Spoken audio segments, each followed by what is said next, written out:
મનસુખભાઈ વસાવા શું એમનામાં આદિવાસીનું લોહી નથી? પરંતુ એ માત્ર ને માત્ર ભાજપની કઠપુતલી છે એટલે આવતા નથી। તો તમે માર્ગ બતાવવા માટે આવવું જોઈએ ને મનસુખભાઈ, ઘરમાં બેસીને માર્ગ નહીં બતાવાય, સ્ટેજ પર આવીને માર્ગ બતાવો તો ખબર।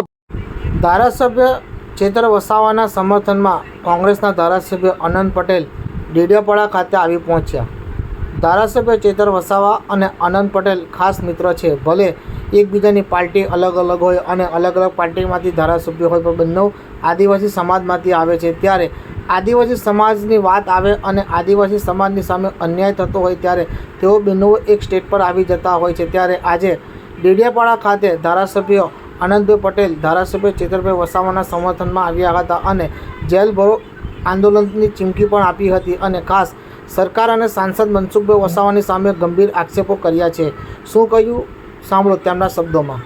આદિવાસી સમાજના કોઈ પણ ધારાસભ્યો, આંદોલનકારીઓ, કાર્યકર્તા હોય, જળ જંગલ જમીન માટે લડે, સરકારના વિરોધમાં લડે, કોઈ પ્રોજેક્ટ માટે લડે એટલે એના પર ખોટા ગુનાઓ દાખલ કરીને એને જેલમાં ભેગા કરવાની રણનીતિ વર્ષોથી ચાલી આવી છે। પરંતુ આદિવાસી સમાજ છે, જેલથી પણ ગભરાવાનો નથી, પોલીસથી પણ ગભરાવાનો નથી અને અમે એવા જ ધારાસભ્યોને ટેકો આપવા માટે, સમર્થન આપવા માટે, એના પરિવારના વર્ષાબેનને સમર્થન આપવા માટે અમે અહીં આવ્યા હતા।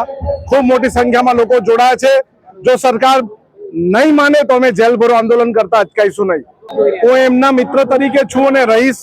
આ વિસ્તાર અત્યારે નથી તો આ વિસ્તારના લોકોને જે પણ તકલીફ અને જરૂરિયાત પડશે તેમાં અનંત પટેલ ખભાથી ખભા મિલાવીને એની સાથે રહેશે। એ ખોટી વાત છે, ખરેખર દીકરાની કોઈ ભૂલ નથી, પરંતુ અત્યારે ન્યાયપાલિકા પણ શું જોઈને નિર્ણય કરે છે તે ખબર પડતી નથી। પરંતુ આજે ખુશીના સમાચાર મળ્યા છે કે એમને જામીન મળી ગયા છે, દીકરાને અને એની માને। મનસુખભાઈ બોલ કરનારા નેતા છે, પરંતુ ખુલીને આવીને સ્ટેજ શેર કરવાની એમને જરૂર હતી। આ ઓપન સ્ટેજ હતું, સમાજનું સ્ટેજ હતું।